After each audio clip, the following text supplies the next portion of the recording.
What's up, everybody? Welcome back to Parc Ferm, the Canadian Formula One podcast. And we are back today with all the boys and a very big announcement.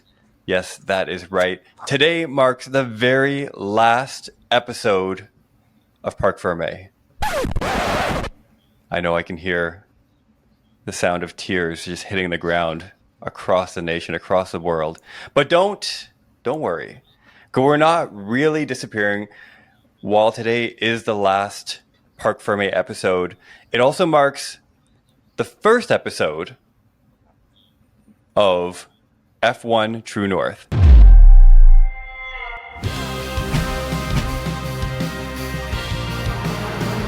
It's lights out and away we go. That's right. We are rebranding. We're renaming the podcast from Parc Ferm to Formula One True North. And there are a couple of reasons behind that. I think first and foremost, one of the things that we notice is the term Parc Ferm is obviously very popular when it comes to Formula One. And, I'm going to shout out Zhou here because he was the one that came up with the very punny spelling of it. It was, for any of you who have actually paid attention to the logo, it's Parc Ferm because we are a Canadian F1 podcast. But turns out Google doesn't share our same sense of humor. They don't get it. Google is not very punny, not as punny as Zhou. And it made SEO a bit of a nightmare. The second thing is that we realized there's actually another Parc Ferm podcast spelled properly. And while they seem to have gone dormant for a while we were recording, or while we started it up, they seem to be back. Maybe we inspired them. I'm not sure. What do you guys think? And I think the third reason is the way this name really came together, this rebrand.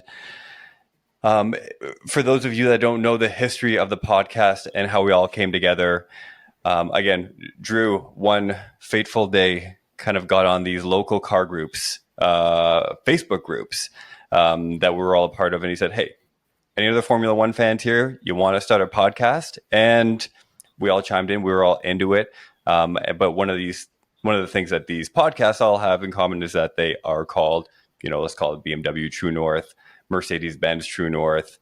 That was kind of like the brand of these groups. So what better way to pay homage to where we live, where we're from, and how we came together than Formula One True North, F1TN.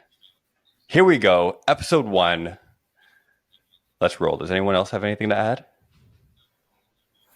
Nah, man, I think you did a bang up job there.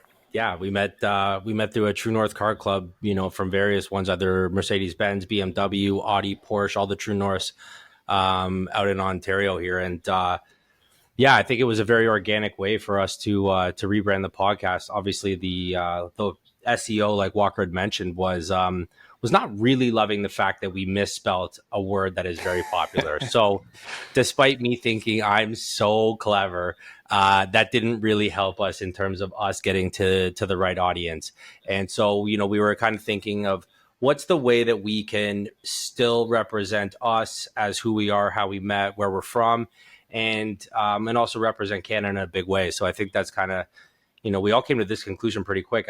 That's probably one of the fastest things that we've ever made a decision on, which was quite nice last week. And so we kind of, spent the better part of the week kind of figuring out, some branding, some logos, some stuff like that. And, we'd love to hear back from you guys, the listeners, about, kind of how you want this rebrand to kind of do. Cause we love and appreciate you guys in terms of supporting us, listening to us, and, liking, subscribing, doing all that fun stuff.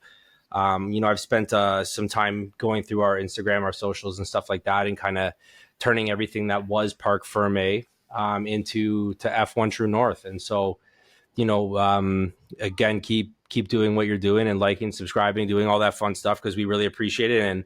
And hopefully Google loves us a little bit more this time.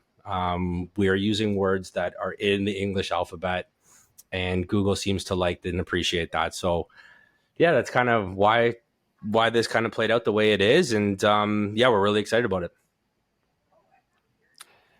So there you have it. It is new name, same show. It's an evolution of the show that we're all really excited about. We're gonna consider Parc Ferm like the F3 and F2 of our podcast careers, and now we're in the fucking majors. Now it's like serious business. So welcome to, and you know what? It's been a year. Yeah. It's been almost like exactly a year, because all the the GoDaddy stuff was all kind of renewing at the mid-May point, right? So it's been a full year. We've done almost 40 episodes now, and it's been a lot of learning, obviously, on us, in terms of us never podcasting before, and obviously we've grown into something that's attractive to other people. We're getting an audience that actually, for some reason, I've been announced to me, is people give a shit about what we say on the podcast.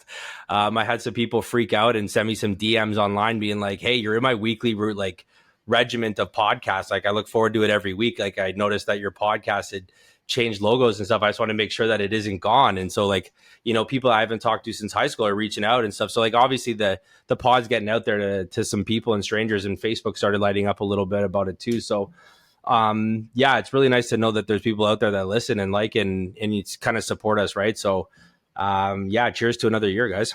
Definitely. It was it's been a nice, awesome ride, and I just find that our team, like the way we built things out, the way we started talking, the way we started getting on the podcast, it was a little rough at the start, but we found out like the secret sauce, and I mean, here's to more years, guys. Like, it's only upwards from here. So congrats to us. Congrats to Parc Ferm. Thank you for taking us wherever we are right now, and onwards to F1 Yeah, True so I North. just wanted to also touch up a little bit. It's been a year almost when we're doing this, and four random guys coming together and starting this podcast is something truly amazing.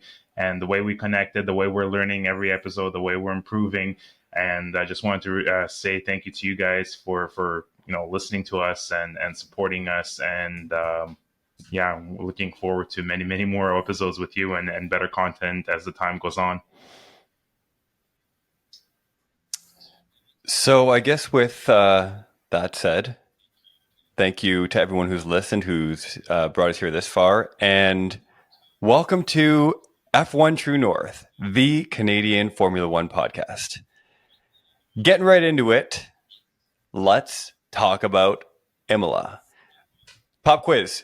Who knows the entire name of the Emilia-Romagna Grand Prix? Anybody out there? A whole thing. No, I know just as much as you just said. Same. Okay. That's it. Yeah, that's it. But I do know that it's like a whole spectacle, and I think it involves every letter in the English alphabet. And probably a few that aren't. I mean, I would say most that aren't. I'm actually looking it up, and I can't actually find it. Oh, God. You know what? Even the F1 website simplified it to just, here it is. It's the Formula One MSC Cruises Grand Prix Model made in Italy, dell'Emilia Romagna 2024. Simple. Wow. Perfect. Yeah. Just rolls off the tongue. Easy. So we're coming off Miami, which was a much more entertaining race than I thought, certainly. Obviously, Lando coming off his first win. We talked all about that last week. Let's get a little preview here. What are we looking forward to in Imola? Drew? It's going to be a lot less wet than last year. So I think that... no, too soon? Is this too soon? No, I don't know. I'm looking forward to a few of the upgrades. I know the teams have brought a couple upgrades. I know everyone's been talking about it. This is kind of like the quarter way through the season. So a lot of the teams have been finding their groove, what they can expect from each guy.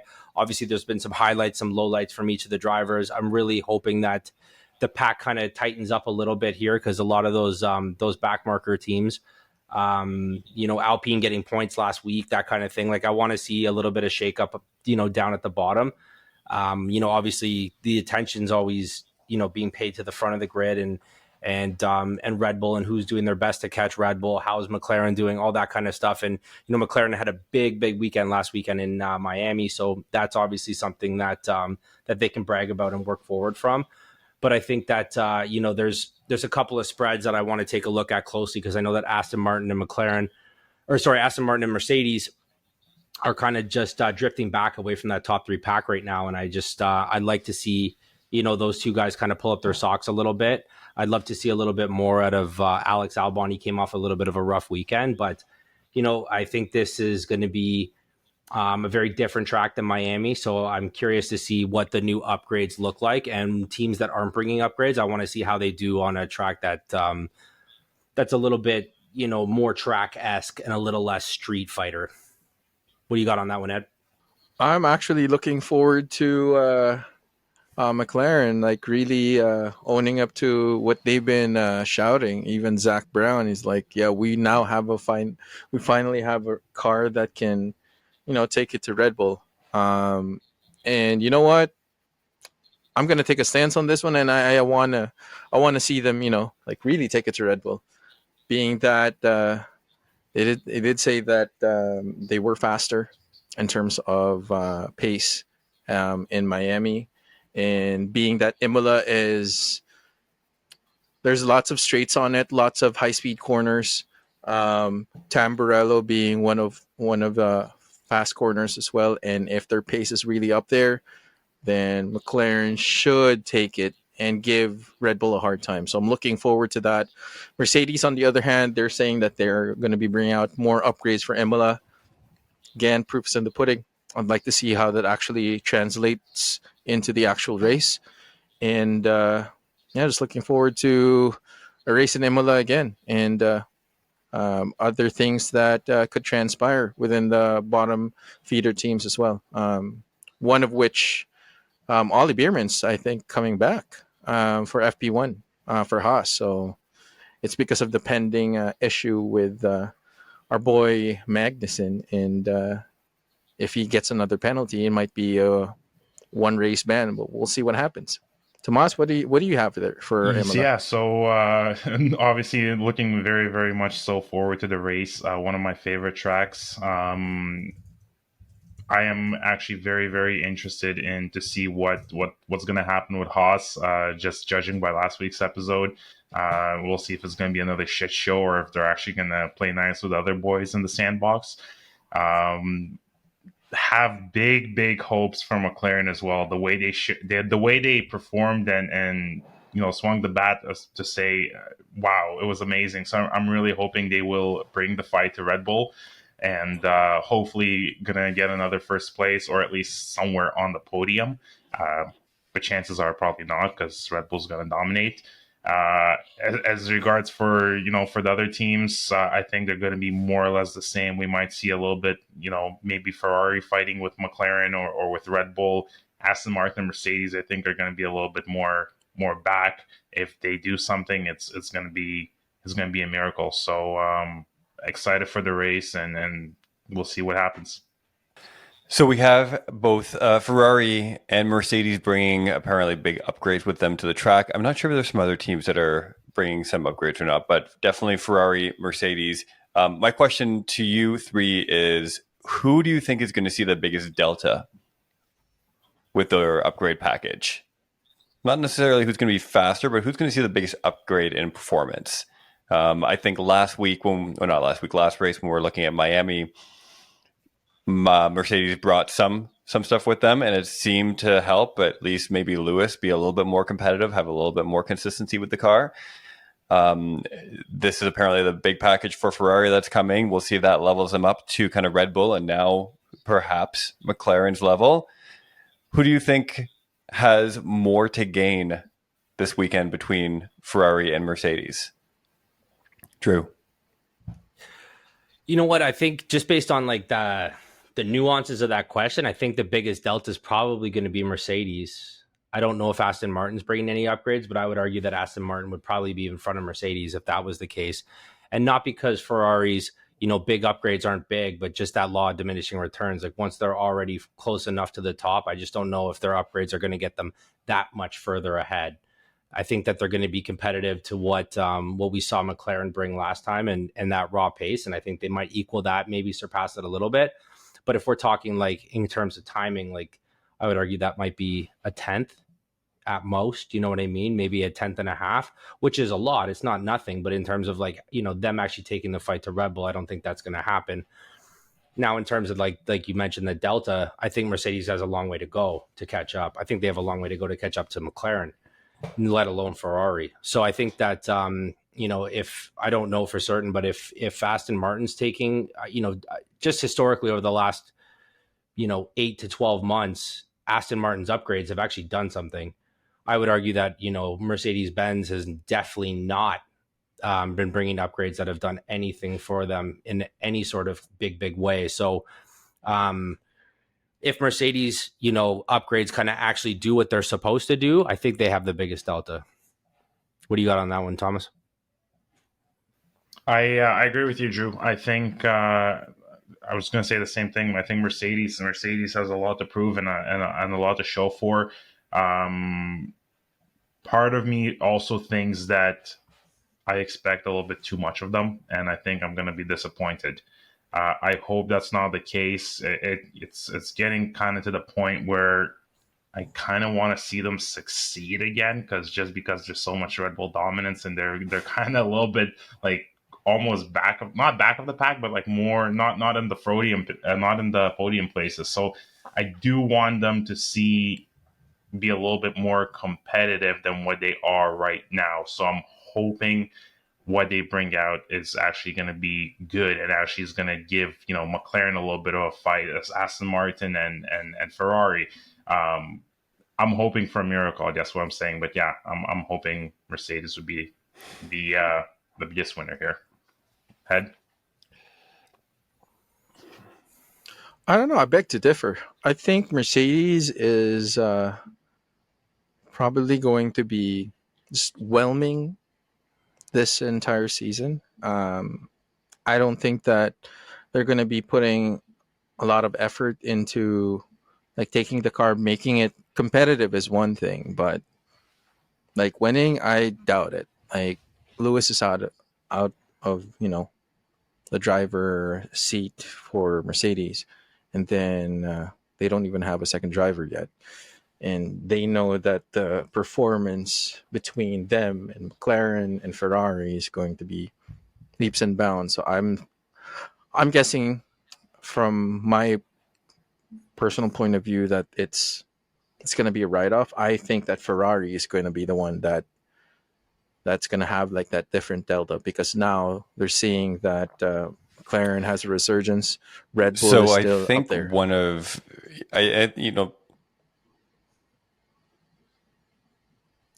So I think one of the interesting things with the Mercedes car seems to be that it's not necessarily, it seems competitive in very narrow windows. That's how I understand their challenges, right? It's kind of keeping it within that performance window. And you've seen that in certain conditions or in certain practice sessions where all of a sudden, Lewis or somebody is kind of near the top of that timing sheet. So it will be interesting to see whether they can find, I guess, more consistency with the packages that they bring. And if they do, I think, they have a greater delta to gain. We're going into this weekend with, I still think riding a little bit of the high of Lando winning and just having somebody else win on merit, on track, regardless of safety cars, regardless of anything else. Lando had a fast car.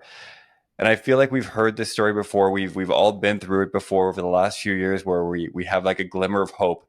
And then the next day or the next race, Red Bull comes back and just absolutely smashes everybody.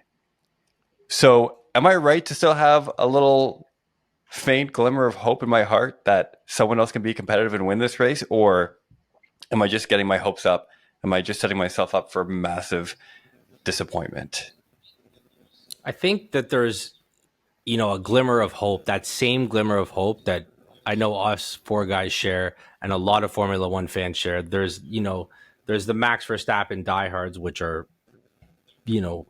bountiful all over the world. There's lots of Max fans, which is great. But I think, even myself as a Hamilton fanboy, like at one point it does get boring.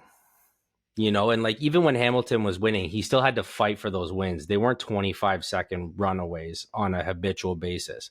So, I think that there's that glimmer of hope in all of us. We all have that, it's just like we all want to believe that Santa's real. And we all know it's not true and it's not going to happen, but like we still think about it. We still dream about it. You know, there's that kid in all of us. So yeah, I think Red Bull's going to come back this week and smash it. But I will say, on a caveat, I thought Max was very, very professional on how he handled Lando's win.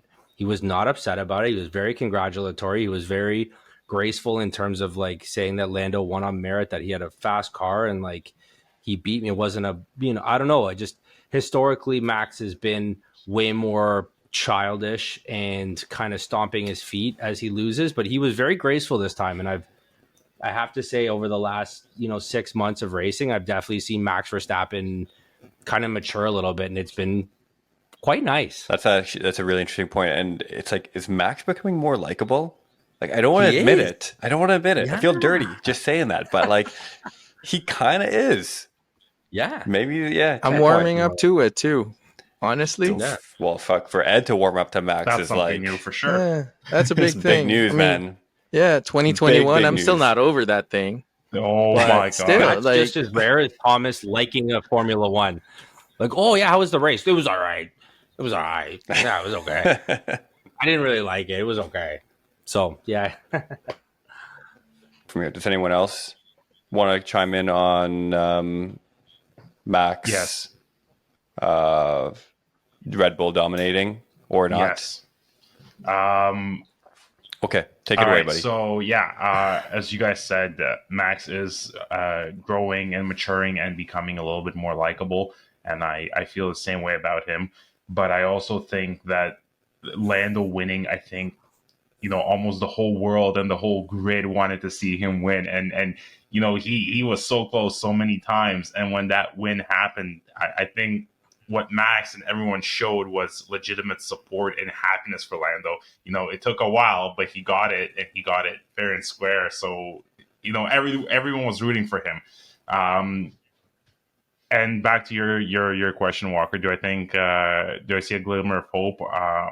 As Drew said, no, I think Red Bull is going to dominate and kick the shit out of everyone this GP as a comeback. But I would want to see another team. But like I said, that's just hope, and that's all I can hope for. So with that said, when we were previewing the Miami Grand Prix, we didn't even bother choosing a 1, 2, 3. We gave an over-under on whether the pack was going to be over or under a certain time behind Max. And we all got that terribly wrong, thankfully. Terrible. So Terribly. my question now is, does Lando's win and does that change in the podium for Miami warrant us naming a first, second, and third place in Imola? Or are we still doing the over-under because we all expect Max to come back and smash? How do we want to approach Max this? smash.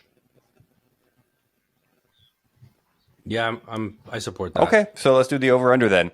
I'm going to set the over-under at 10 seconds Max at P1. Is the closest car going to be over or under 10 seconds away from him? Drew? I'll take the under. Under? Ed? I'll take over. Okay. Over. Thomas? I'm going to go under because I'm just a fucking romantic. Helpless romantic. I can't. Someone's got to come close, but we'll see. Okay, number 2 and 3 then. If we got Max winning, who do we have second and third? I want to see Chuckles LeBuckles on 2. I think he's deserving of a podium again, and I think that that this might just be it. And I think that after kind of how things went in Miami, I think Checo Perez wants to be up on that podium, and I'm going to put him for 3. Ed? That's fair. But you know what? I'm gonna stick to what I said, and I have Lando second and Carlos Sainz third. It's great Thomas? minds think alike. I was going to say as well, Charles Leclerc second and Sainz third. I see a Ferrari 2-3 in this one. Okay, yeah. I'm echoing Thomas. I have Leclerc 2, Sainz 3, and I obviously think that might happen. That's my prediction, but it also acts as a really good segue into Audi because Sainz and Audi, there's still like this limbo that's happening. Apparently, Sainz has until the Monaco Grand Prix to make his decision on Audi. If not, they're floating some very interesting names in terms of a replacement or filling that second seat. We all know they have Nico as their first driver right now. Another rumor, which Drew brought up, which I don't know which fucking publications you're reading, has Zhou as the number 2 driver. I think it Where are was you pulling kind this of stuff from? I think it had to do with the sponsorship. It was the money that it was coming even from. with Audi? Even with Audi as like a Even with- title sponsor? Yeah, man. It had to do Interesting. with the money. Yeah. I think it's a good play? I don't think so. I think there's better drivers on the grid. Do I think there's value in keeping Zhou on the grid? I think there's a place for him. I don't know if that's it. Mm-hmm. I don't know. Like, because there's someone like Logan Sargent who could go very quickly. But then, like, is that where Kimi Antonelli might take a seat for a minute? Right. And then, then you think about what Haas is going to do. I just don't see Joe Granu at Haas. Right. So I don't know. Like, I don't know. I'm kind of perplexed on that one. Like, I know Andreas Seidel was very adamant about why he wanted to take Nico Hulkenberg early days. And he was super excited about just his consistency, his, attitude around the paddock and his winning mindset and, how he's consistently a fast driver. They could get him, an experienced guy like that with the pedigree. And obviously he doesn't have the wins behind his name, but that was obviously very team oriented and, kind of where he was stuck on the grid based on his team. But, they obviously wanted to go with somebody who might not be a rock star, but they're solid every day kind of thing. And they felt like they could build the team around him and maybe perhaps train some of the younger guys up the ranks with Nico. And so Andreas Seidel was very, passionate about that. And he's spent some time back building the new Audi headquarters because they're going to be a works team. So they're getting onto the building up the manufacturing plan in terms of, creating engines. So it's obviously they have a lot of spoons in the pots. And there's a lot of things going on right now at Stake, F1 Team, Kick, Sauber, Future, Audi. So I'm very excited to see where this goes. If their livery is anything like that, kind of like orangey, red, black, and white and gray one, it's going to slap. I'm all about that. I can get way behind that livery. So, I'm excited to see them on the grid. And I think that Andreas Seidel's a great puppeteer in terms of like putting things together. So obviously I trust his opinion if he wants to go with Nico. I don't hate the idea. I think the other drivers should either be a young gun coming up and kind of taking them through the ranks and just like, finding that diamond in the rough that just needs a little polishing. But, I don't think they have that opportunity at this moment, but who knows what's going to happen in the next 36 months, right? I mean, that's a tough situation, really. Like, you don't know what's going to happen next, like in terms of what choices do they have. I mean, Carlos Sainz, whatever it is, like I don't know what he's waiting for.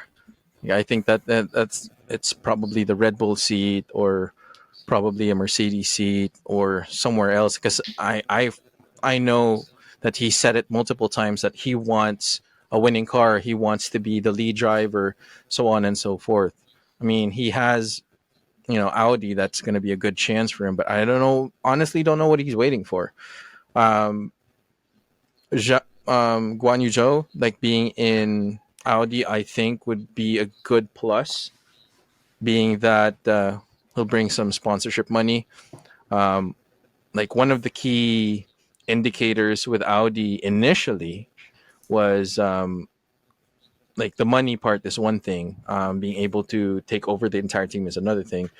But of course, like coming into Formula One, being a works team, you need that budget. So Joe is going to definitely bring that money in to the team if that were to happen. And I've also heard too, like either Ollie Bierman for Haas, Guan Yu Zhou also coming into Haas as well because of the money. It's all about the money at this point. But really, like I honestly, me personally, I want to see Carlos Sainz in the Audi team because I think that he's going to kill it. And Audi's going to come out of the gates with all of their experience in Le Mans, and be like, who knows? They might scare the entire grid next year and start really like, yeah, we're a team to be reckoned with. So we'll see how that goes. So Tomas, what do you basically, I think? think what we touched up upon a little bit a couple podcasts ago, last podcast, Hulkenberg, Audi wants to have like a German connection there. I think that's one of the reasons why they picked him. I don't see Zhou coming to Audi, even if it is about the money. He's still a relatively new driver. I mean, we're talking about Audi here. They have the budget, they have the money. Obviously, more money would be a positive, but I just don't think they need it at this point in time. With Carlos Sainz, again, from what I read and what I've seen, the rumor mill, they offered him a ridiculous amount of money for him to go to Audi. I believe his father, races for Audi or raced for Audi, something like that. So they're really keen on having him as well. But I don't know what Carlos is waiting for. I think, he wants that Red Bull seat or the Mercedes seat. He wants short-term contract for bigger winning prospects, I guess. So I think that's what he's holding off. But I think it would be a huge mistake if he doesn't take the Audi offer. It's there for now, but it could expire essentially any day. He might not even get the Mercedes seat or the Red Bull seat. What he's doing is a smart play, waiting for his options, figuring out what's going to come. Maybe something else is going to come better, but I would love to see him in Audi. I think he should go to Audi, and I think Audi is going to be a very, very good team. Maybe not the first year, but they seem like they will have the budget, they will have the people, and they're going to be a force to be reckoned with. Well, we will see lots of apples in the air. Is that the saying? That's not the saying. Lots of hats in the air, something in the air. And just, through this, obviously, there are going to be some careers that are made, and there are going to be some careers that are just, unfortunately, absolutely decimated. So with that, from dying careers to deceased drivers, this is 30 years of Ayrton Senna's tragic death. I know, Ed, you wanted to acknowledge this moment as well, being a big Senna fan. Could we just take a moment to congratulate you on that unreal segue from dying careers to dead drivers? Wow. Can we just stop? That needs to be recognized for a moment. I'm not sure if I should be proud of that or scared of that. I'm not sure what the reaction is going to be. I don't know. That was journalism at its finest. Yes. Honestly, that was so smooth. Thank you. Ed, take it away, buddy. Save this. I'll try to. Well, I wouldn't say I'm one of the biggest Senna fans. I just respect the driver in general, because back then, 1994, the day he passed, it was not just him that actually passed away in Imola. I think it was either qualifying or free practice. Roland Ratzenberger also perished in that same race as well. And to this day, I still can't understand how they were able to pull it off to continue the race. I mean, 2 drivers already died. And the reason why, I just want to call this out is because the reason why safety is the forefront right now in Formula One, because back then you can literally punch through the monocoque. There is no monocoque. It's literally a tube chassis, fiberglass, and then that's it. There's no safety. And the marker of Ayrton Senna dying and Sid Watkins coming back in and saying, we need to make Formula One safe. We need to make Formula One, the top tier when it comes to safety, because drivers are dying. And the impact of Senna to not just Formula One in general, but the whole country of Brazil is just like he's still rendered as a hero. You can't talk bad about him. And Drew, yeah, whatever you just said earlier that was recorded, yeah, that would have gotten you in so much trouble. So, but yeah, 30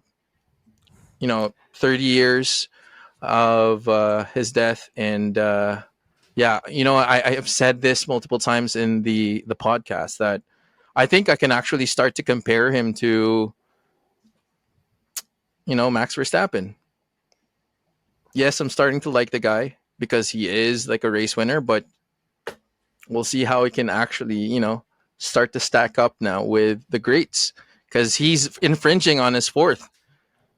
And they were asking him, I think there were a bunch of interviews that, can you make it to 8? Can you beat Lewis to 8? We'll see. But you know what? Imola is upon us. Super excited what's going to happen. Lots of things up in the air, as you said, Walker. But yeah, we'll see how it goes. Are you guys ready for another epic segue? Yeah, let's do ready? it. Let's do it the way you set I'm that on a up. fucking roll right now. I know it's going to be really good. It has to be. Okay. Well, speaking of tragedy, I'm looking here at the score sheet for Name That Sponsor, and it's absolutely fucking devastating. For those of you that don't know, Name That Sponsor is how we end every show. I choose 3 sponsors, and you have to name the team that they are on and what that business does. And I'm actually not sure what's more tragic, Senna's death or this lackluster performance. But let's see if we can turn things around. With Name That Sponsor, let's bring this energy back can up. We take a moment while we still have F1 True North, its maiden voyage. Can we set some ground rules that we stick to with this game? Because we have changed the rules so many times in order to help us get points that it is so sad. We established the rules last time, and I really like it. I like it too. Yeah. So let's reestablish them permanently. The way the rules work is I will name a sponsor. You have to tell me the team that it is on and also what that company does. We get 1 point for every correct answer. Okay, so potentially you can earn 6 points in an entire round. That is how it works. Okay, 6 points max. Obviously 0 points if you get it all wrong. The first sponsor this week is Bang & Olufsen. Bang & Olufsen. Bang & Olufsen. It is it's a stereo audio company. Bang & Olufsen makes speakers. I don't know what else they have. I'm sure I know they do at least that. And what would they be on? Bang & Olufsen's in what cars? Let's go with Mercedes. Okay. I'm going to say Aston Martin. Same thing, like audio equipment, speakers. Mm-hmm. Audio equipment, speakers, Red Bull. All right. Well, start off with a bit of softball this time. You all got it right. It's obviously a speaker, audio equipment company, and they sponsor Ferrari. 1 point each. Look at that. Yeah, you're on the board. Not bad. Yay. That's okay. Hey, we're doing better than Senna. Damn. Huh? You're alive. You're alive. Hey, winning. Second sponsor is Better Up. Better Up. Better Up. Better Up. I'm making it too easy for these clowns by going first and giving them at least the company. Okay. And what Let's let Ed go first. Everybody goes first. We'll go around in a circle. Ed, you go first. All right. The team for Better Up, I'd say McLaren. Mm-hmm. What they do, they are a health and lifestyle company. Okay. I'm going to say Alpine and Thomas? logistics. Classic. It's a fail safe, eh? That's such a fail safe. I'm gonna go with F1 Team State Kick Sauber, and I'm gonna say Better Up is a company that does kind of like SaaS software sales for sales businesses. Software sales for sales businesses? What does that even mean? I feel like another rule has to be you can't just say SaaS, because I think that's a little bit of a catch-all. It's like logistics. Okay. Yeah. But logistics gets away with it. Okay, it's they have software that helps sales companies. So this is tricky. I have to do a little bit more research. So let me look into this. Let's start with the car then. Okay, car is AMG, Mercedes. So you all got that wrong. Better Up. The Better Up coaching platform drives whole company transformation, providing your employees with personalized experiences to boost productivity. Okay, so no, has nothing to do with sales. We won't do sales. No. Everyone got that one wrong. 0 points across the board. Feels like home. Health and lifestyle company. Still better than Seta. Still. Wait, I'm going to argue that health and lifestyle company. Is that not? I never said it was a health and life. No. It was productivity. No chance, buddy. All right, Productivity. I gotta try. Last one is Sui. I'm gonna say Sui. okay. Is Yeah, exactly. No, you Thomas you first. keep sitting down and keep your mouth shut. Sui is gonna be. I'm gonna say it's gonna be Haas, and it will be food processing company. Okay. Drew? It's on Red Bull, and Sui is a law firm because they like to sue you. Well done. Okay. That was good. A McLaren financial institution. All right. So the car is Red Bull. Drew. Points I knew for that. Drew. That's the only part I knew. That's the only you came into that pretty strong, like you knew that one. Yeah. So Sui delivers the benefits of Web 3 with the ease of Web 2. Thank God. Finally, somebody. Oh, good. How the hell do these peasants use Web 2 anymore? Oh my God. Sui is a first of its kind layer 1 blockchain and smart contract platform designed to make digital asset ownership fast, private, secure, and accessible. Okay. Obviously. It's right in the name. That's Sui. right. I mean, it's asset You know what's management. hilarious? Every time I upload these videos to YouTube, it asks me if it's sponsored, and now I know why.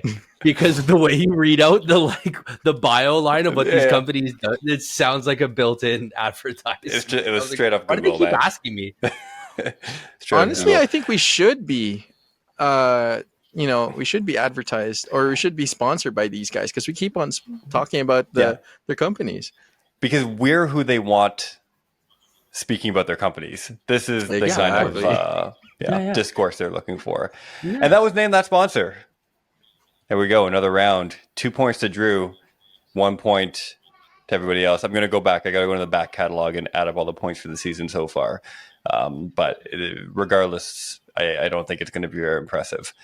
So that was the maiden voyage, the first episode of F1 True North. Thank you, everybody, for listening. Thank you for tuning in. Thank you for spending the last year with us as we yammer on about Formula One. We can't wait to share with you what's coming up, growing this thing, continuing to record amazing episodes. Don't forget to share with your friends, rate, subscribe, leave a comment, join the Discord, and we will see you next week.